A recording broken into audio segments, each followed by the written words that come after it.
जय सीताराम। कैसे हैं आप लोग दोस्तों? अभी बजे हैं रात के 9:09 और मैं स्वीटी आपका अपने चैनल सनातनी वैल्यूज स्वीटी ऑफिशियल सनातनी वैल्यूज में बहुत बहुत स्वागत करती हूँ।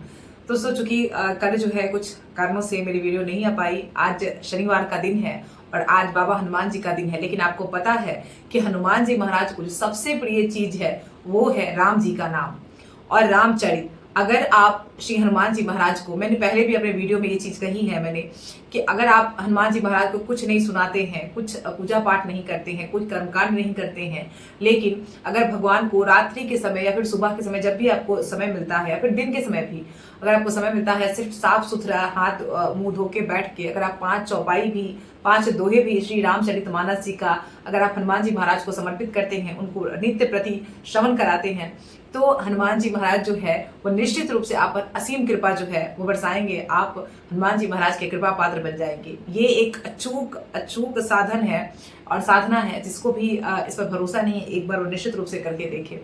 तो मेरा यही मानना है कि आप एक सनातनी हैं, अगर आप राम जी की कृपा पात्र हैं, हनुमान जी की कृपा पात्र हैं, बाबा नीम करौली से जुड़े हुए हैं, तो निश्चित रूप से आपके लिए सबसे अमृत ग्रंथ जो है वो है श्री रामचरितमानस, जो कि श्री तुलसीदास कृत है। तो मैंने स्वयं इसका बहुत बार पठन पाठन किया है और मेरे जीवन में जो है एक बहुत ही ज्यादा सकारात्मकता का प्रसार हुआ है। एक बहुत ही डिप्रेशन की स्थिति से मैं सकारात्मकता की स्थिति में आपके सामने उपस्थित हूँ। तो इसीलिए सुंदरकांड जी जो कि मेरे चैनल पे समाप्त हो चुकी है, श्री सुंदरकांड जी, उसके बाद मैंने जो है इतने पावन पवित्र ग्रंथ का श्रवण और पठन पाठन आपके साथ करना शुरू किया। तो जितने भी लोग पहली बार मेरे वीडियो को देख रहे हैं उनको मैं बता दूं कि ये जो इसकी तीसरी वीडियो है, इस सीरीज की श्री रामचरितमानस जी की ये तीसरी वीडियो है।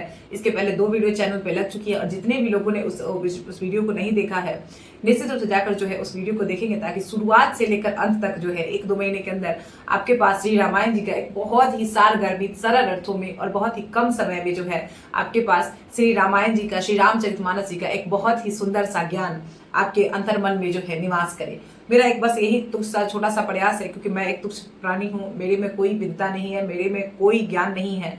ये प्रभु का कार्य है और वही संपन्न करवा रहे हैं, मैं तो सिर्फ एक माध्यम हूँ। बस मेरा एक यही मत है कि जो राम कथा है, राम जी का चरित्र गायन है, जितने भी हनुमान जी के कृपा पात्र लोग हैं जो मेरे वीडियो को देखते हैं, आप दिन भर और जो है हमेशा यही सोचते रहते हैं कि ऐसा क्या हो जो आपके आराध्य को सबसे ज्यादा पसंद हो, और वो जो है आपके आराध्य जो है निश्चित रूप से आपसे भी उतना ही प्रेम करने लगे जितना आप अपने आराध्य से प्रेम करते हैं। तो हनुमान जी महाराज की सिद्धि के लिए, हनुमान जी महाराज को अपने वश में करने के लिए मैं यहाँ तक कहूँ, एकमात्र जो उपाय है वो यही है कि आप राम नाम का संकीर्तन करें, रामचरित का गायन करें। और श्री रामचरितमानस जी से जो बेहतर पुस्तक इसके लिए नहीं हो सकती, जिससे श्री हनुमान जी महाराज अत्यंत प्रसन्न होते हैं। तो जितने भी लोग इसका पाठ नहीं करते हैं वो मेरे वीडियो के माध्यम से 10 से 15 मिनट आपका समय जाएगा प्रतिदिन, और आप जो है निश्चित रूप से इस कथा का श्रवण कर सकते हैं। तो जितने भी लोग मेरे वीडियो को देख रहे हैं, अगर आपको कथा सुनना अच्छा लगता है तो मेरे चैनल को सब्सक्राइब जरूर करेंगे। मुझे भी एक मोटिवेशन की जरूरत होती है, लाइक करेंगे, शेयर करेंगे। चलिए दोस्तों, अब हमने कथा की शुरुआत करते हैं। हमने गुरु वंदना की थी और उसके बाद आज हम आगे संतों की महिमा और तीर्थ की महिमा पर बात करेंगे। लेकिन आपको पता है, सबसे पहले हम हमारे सनातन में प्रथम पूज्य गणेश भगवान को याद करते हैं, तथापि हम हरिनाम कीर्तन करेंगे, उसके बाद ही कथा का श्रवण करना शुरू करेंगे। शुरू करते हैं। ओम श्री गणेशाय नमः। श्री जानकी बल्लभो विजयते बालकांड प्रारंभ। जय श्री सीताराम। जय बाबा हनुमान। नमः पार्वती पतये। हर हर महादेव। जय श्री सीताराम। श्री राम जय राम जय जय राम। श्री राम जय राम जय जय राम। सीताराम सीताराम सीताराम सीता। श्री राम जय राम जय जय राम। श्री राम जय राम जय जय राम। श्री राम जय राम जय जय राम। श्री राम जय राम जय जय। मंगल भवना मंगल हारी द्रव सुदशरथ अजर बिहारी। श्री राम जय जय राम। श्री राम जय जय राम। जय श्री सीताराम। चलिए दोस्तों, हम शुरू करते हैं। हमारा पहला पद है, गुरुपद रथ मृदु मंजल अंजन नयन अमिय दृग दोष विभंजन तेहि करि विमल विवेक विलोचन वरनउ राम चरित भव मोचन। अर्थात कहते हैं तुलसीदास जी की श्री गुरु, जो गुरु महाराज हैं, जो आपके गुरु हैं, उनके चरणों की रज जो है, उनके चरणों की धूल जो है वो कोमल और सुंदर नयनामृत अंजन है। मतलब आंखों में जो लगाने वाला जो काजल होता है वो है जो नेत्रों के दोषों को नाश करने वाला होता है। जिस प्रकार हम काजल लगाते हैं और हमारे आंखों की जो समस्याएं हैं वो समाप्त होती हैं, उसी प्रकार कह रहे हैं तुलसीदास जी महाराज की गुरु का जो चरण धूल है वो भी हमारे लिए उसी अंजन के रूप में कार्य करता है। उस अंजन से विवेक रूपी नेत्रों को निर्मल करके मैं संसार रूपी बंधन छुड़ाने वाले श्री रामचरित जी का जो है वर्णन करता हूँ। कहते तुलसीदास जी कि मैं अपने गुरु के चरणों की धूल अपने आंखों में लगाकर जो है उसी से अपने नेत्र को निर्मल करके श्री राम जी का चरित्र गायन आपके सामने करने जा रहा हूँ। इसी तरीके से हमारी कथा आगे बढ़ती है। अगला दोहा आता है।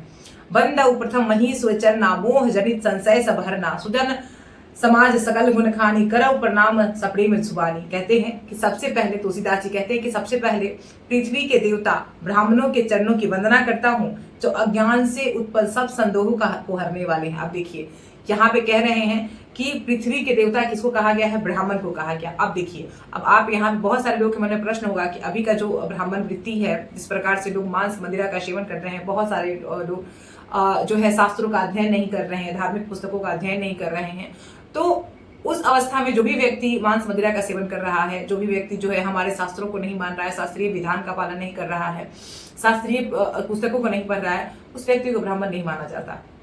ब्राह्मण वही है जो हमारे ईश्वर का आदर कर रहा है, हमारे शास्त्रों का आदर कर रहा है, जो है शास्त्रीय पद्धति का पालन कर रहा है। तो वैसे अगर पुरुष हैं तो उनको ब्राह्मण माना जाता है और उनको पृथ्वी के देवता मानते हैं तुलसीदास जी। और कहते हैं कि उनको मैं प्रणाम करता हूँ कि अगर मेरे अज्ञानता से कोई संदेह उत्पन्न हो रहा है तो उसका वो नाश करे। फिर सब गुणों की खान संत समाज को प्रेम सहित सुंदर वाणी से प्रणाम करता हूँ। उसके बाद संतों को जो है प्रणाम करते हैं सुंदर वाणी से। आप जानते हैं कि श्री प्रेमानंद जी जो महाराज जो है पूज्य हैं, वो कहते हैं कि अगर आप सुबह उठ के अगर आप 5 संतों के नाम भी ले लेते हैं तो वो हरि नाम से ज्यादा प्रभावकारी होता है। तो यही संतों की महिमा यहाँ पे बखानते हैं तुलसीदास जी और उनको भी प्रणाम करते हुए कथा आगे बढ़ाते हैं। अब हम आगे बढ़ते हैं कथा में। अगला पद आता है। साधु चरित शुभ चरित कपासु निरस विशद गुणमय फल जासु जो सही दुख पर छिद्र दुरावा वंदनीय जेहि जग अस्पावा जग जसपावा। अर्थात कहते हैं तुलसीदास जी कि अब साधु संतों के चरित्र की तुलना कपास के पौधे से करते हैं। अब क्यों करते हैं? कहते हैं कि जिस प्रकार कपास का फल नीरस है, विशुद्ध है, विशुद्ध है, लेकिन वो जो है अत्यंत गुणमय होता है, उसी प्रकार साधु का संत का जो समागम होता है उसमें विषयाक्ति नहीं होती, विषय वासना नहीं होता है, उसमें जो है माया नहीं होती है जिससे आपका मन जो है उसके तरफ सहज आकर्षित नहीं होता है, आपको उबाऊ लगता है। लेकिन वो जो है वो उसका जिस प्रकार कपास का फल उज्जवल होता है उसी प्रकार संतों का हृदय जो है वही उज्जवल होता है। संतों का समागम आपको जो है वो उस उज्जवल मार्ग की तरफ ले जाता है जो सीधे आपको मोक्ष की तरफ, या फिर ये कहें कि आपको सीधे जो है श्री धाम में पहुंचाने का रास्ता तय करता है। कहते हैं कि जो कपास का गुण होता है वो उसी प्रकार संत का चरित्र भी सद्गुणों का भंडार होता है, इसीलिए वह गुणमय है। जैसे कपास का धागा जो है सुई में जो छिद्र होता है उसको ढकने के लिए उसमें जो जाके उसके छिद्र को भर देता है, उसी प्रकार जो है संत का चरित्र भी जो है वो अपने आप को तपाकर, अपने आप को साधना में खपाकर जो उन्होंने ज्ञान अर्जित किया है उससे आपके जीवन के प्रकाश को भी भरते हैं और आपकी अज्ञानता को ढकने का कार्य करते हैं। यहाँ पे मुख्यतः संतों के चरित्र पर बात की गई है और हमारे समाज में भी हम लोग बहुत जो है वो नसीब वाले हैं कि हमारे समाज में भी बहुत सारे पूज्य संत अभी भी मौजूद हैं। कुछ ढोंगी लोगों ने जो है हमारे संत समाज की निश्चित रूप से जो प्रतिष्ठा घटाने का कार्य किया है, लेकिन बहुत सारे पूज्य प्रेमानंद जी महाराज जो है, राजेंद्र दास जी महाराज जो है, रामभद्राचार्य जी महाराज, बहुत सारे पूज्य संत हैं जिन्होंने आज तक संतों की महिमा को जो है बचा के रखा है। तो यहाँ पर जो है कह रहे हैं कि जिस प्रकार कपास जो है स्वयं को कष्ट देकर, स्वयं को जो है बुने जाने से मतलब लोढ़े जाने से मतलब उसको तोड़े जाने से लेकर बुने जाने तक, काटे जाने तक अनेक कष्ट सहकर भी एक वस्त्र के रूप में परिणत होके अभी अनेक लोगों के गोपनीय अंगों को ढकने का कार्य करता है, उसी प्रकार एक संत जो होता है वो भी जगत में स्वयं पर तपस्या करके, स्वयं पर कष्ट उठा के जो है जगत के दोषों को ढकने का प्रयास करता है, इसीलिए वो वंदनीय होता है। तो यहाँ पे संतों की महान महिमा का बखान किया गया है और निश्चित रूप से हमें अपने संतों का अपमान बिल्कुल नहीं करना चाहिए। जो भी संत आपको सच्चे संत प्रतीत होते हैं आप उनका सबसे पहले आदर कीजिए। अब हम कथा में आगे बढ़ते हैं और हमारा अगला पद है। बुद्ध मंगलमय संत समाजू जो जग जंगम तीरथ राजू राम भक्ति जहाँ सुर सरी धारा सर सही ब्रह्मा विचार प्रचारा। अब यहाँ पे कहते हैं तुलसीदास जी कि संतों का समाज आनंद और कल्याणमय है। संतों का काम ही है कल्याण करना, जगत कल्याण हेतु जो है वो तपस्या करना तप करना। जैसे कि प्रेमानंद जी महाराज अभी क्या करते हैं, अभी जो है 2 बजे उठते हैं, इतना शरीर जो है वो कष्ट में है, लेकिन चूंकि जगत का कल्याण हो सके इसीलिए डायलिसिस पर होने के बावजूद वो जो है सभी लोगों को राधा नाम संकीर्तन नाम जप की प्रेरणा देते हैं, अच्छी अच्छी बातें जो है वो बताते हैं ताकि इस जगत का कल्याण हो सके। तो इसी प्रकार संत का समाज जो है, संत समाज जो है वो आनंदमयी है और कल्याणमय है। वो जो जगत में चलता फिरता तीर्थराज यानी कि प्रयाग है। कह रहे हैं कि जहां पे संत है, जहां पे सच्चे संत हैं निवासित है, वहीं पर तीर्थराज प्रयाग जो है वो निवासित है। कि जहां जहां भी सच्चे संत निवास करते हैं वहां पे स्वयं तीर्थराज प्रयाग जो है वहीं पे निवास करते हैं। वहीं पे राम भक्ति की धारा गंगा जी के रूप में बहती है और वहीं पे जो है वो ब्रह्म के विचार के स्वरूप में सरस्वती जी स्वयं उपस्थित रहती हैं।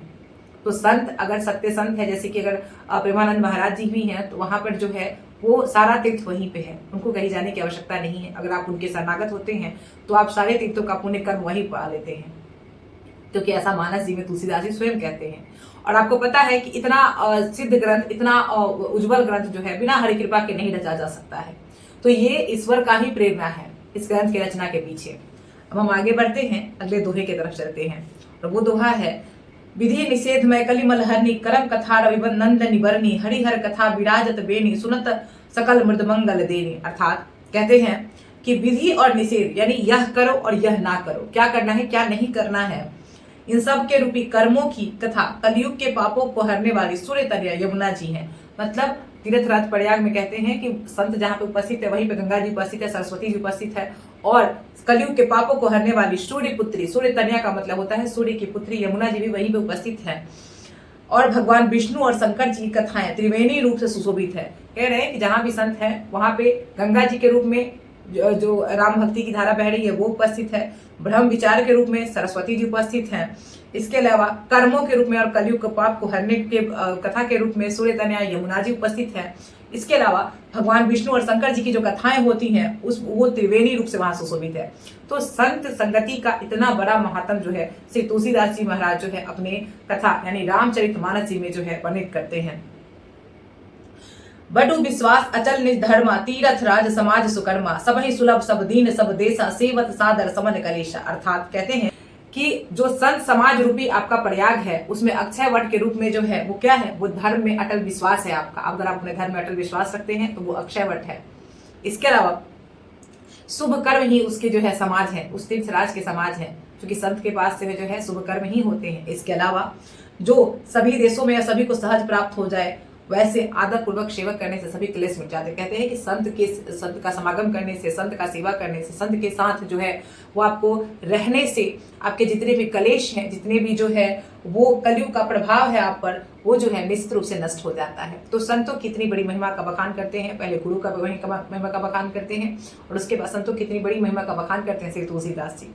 हम कथा में आगे बढ़ते हैं और हमारे अगला पद है, अकत अलौकिक तीर्थ राउ देहु सदफल प्रगट प्रभाव। अर्थात वह तीर्थराज की संत समाज के रूप में जो तीर्थराज प्रयाग चलता फिरता रहता है उनके साथ, वो अकल्पनीय है, अकथनीय है और तत्काल फल को देने वाले हैं। क्योंकि अगर आपको सही संत से आपकी अगर मुलाकात हो जाए, आपका अगर भेंट हो जाए, तो निश्चित रूप से आपका जीवन तत्क्षण वहीं पे जो है आपका जीवन बदल जाता है। तो इसीलिए ये जो तीर्थ है ना, जो संत समाज के रूप में चलते रहता है, वो सबसे तत्काल फल देने वाला, ऐसा तुलसीदास जी कह रहे हैं। आगे हम पद में आते हैं, सुनि समझहि जन मुदित मन वंजहि अति अनुराग लहहि चारि फल अक्षत तनु साधु समाज प्रयाग। श्री राम जय राम जय जय राम, श्री राम जय राम जय जय राम, मंगल भावना मंगल हारी द्रवो सुदशरथ जय विहरे। अर्थात कहते हैं तुलसीदास जी कि जो मनुष्य इस संत समाज रूपी तीर्थराज का प्रभाव प्रसन्न मन से सुनते और समझते हैं और फिर अत्यंत प्रेम पूर्वक इसमें गोते लगाते हैं, यानी संतों के समाज के संतों के चरित्र को सुनते हैं और संतों का समागम करते हैं, तो वो इस शरीर के रहते ही धर्म अर्थ काम मोक्ष चारों फल पा जाते हैं। आपको कहा गया है कि अगर आपको, जैसे आप अगर उदाहरण के रूप में ले लीजिए, अगर आपको प्रेमानंद महाराज का जो है संगत प्राप्त हो जाए, उनका जो है सानिध्य प्राप्त हो जाए, तो आपके लिए इस जन्म में ही धर्म काम अर्थ मोक्ष सभी चीजों को प्राप्त करना निश्चित रूप से संभव हो जाएगा। और इन्हीं प्रकार इतने ही सच्चे संत की बात जो है तुलसीदास जी कह रहे हैं, उनका युग अलग था, ये युग अलग है। इसमें कुछ ही संत हैं जो बहुत अच्छे बचे हुए हैं, लेकिन अभी बचे हुए हैं, ये हमारी जो है वो हमारा जो है सौभाग्य है। तो ऐसे संत अगर आपको मिलते हैं तो निश्चित रूप से उनका समागम करना चाहिए, क्योंकि ये जो है वो तीर्थ के समान है। चलिए दोस्तों, अब इसी के साथ जितने भी प्रभु के कृपा पात्र लोग हैं उनके लिए कथा का यही पे समापन होता है और अगली कथा जो है वो कल होगी 9:09 पे। हम आपसे कल फिर से मिलेंगे। लेकिन जाने से पहले आपको पता है कि हमारा जो चैनल है उसमें एक चीज तो मैंडेटरी है और वो ये है कि हम हरि नाम कीर्तन अवश्य करते हैं, क्योंकि आपको पता है कि हम हनुमान जी के दास है, राम जी के दास है। और हनुमान जी महाराज को जो है वो तो कहा ही जाता है कि यत्र यत्र रघुनाथ कीर्तनम तत्र तत्र कृतमस्त कांजलिम, अर्थात जहां जहां श्री हरि के नाम का कीर्तन होता है, चरित्र का गायन होता है, हनुमान जी महाराज जो है निश्चित रूप से जो है अपने आंखों में आंसू लेकर वहां पे उपस्थित होते हैं। और निश्चित रूप से हो सकता है हम जिस कथा हरि कथा का गायन कर रहे हैं, पठन पाठन कर रहे हैं, हमारे प्रभु हनुमान जी महाराज निश्चित रूप से इसका श्रवण कहीं न कहीं निश्चित रूप से कर रहे होंगे। तो मेरी यही प्रार्थना है कि भगवान हनुमान जी महाराज जो है अपनी कृपा मेरे सारे व्यूअर्स जो भी हैं उन पर अपनी बनाए रखें, उनको स्वस्थ रखें, निरोग रखें, हंसते खेलते रखें, मस्त रखें, व्यस्त रखें। और अभी हम हरि नाम कीर्तन करेंगे, उसके बाद अपने वीडियो को जो है यहीं पे खत्म करेंगे। चलिए शुरू करते हैं। श्री राम जय राम जय जय राम, श्री राम जय राम जय जय राम, सीताराम सीताराम सीताराम सीताराम, श्री राम जय राम जय जय राम, श्री राम जय राम जय जय राम। मंगल भावना मंगल हारी, दबो सुदशरथ अजर बिहारी, हुई है वही जो राम रचि राखा, को कड़ी तर्क बढ़ाए शाखा। श्री राम जय राम जय जय राम, श्री राम जय राम जय जय, दीन दयाल बिरदु संभारी, हरउनाथ मम संकट भारी। श्री राम जय राम जय जय राम, श्री राम जय राम जय जय राम, जय सीताराम जय सीताराम जय प्रभु। फिर दोस्तों अब हमारी मुलाकात होगी अगले वीडियो में, तब तक के लिए जय सीताराम जय बिहार।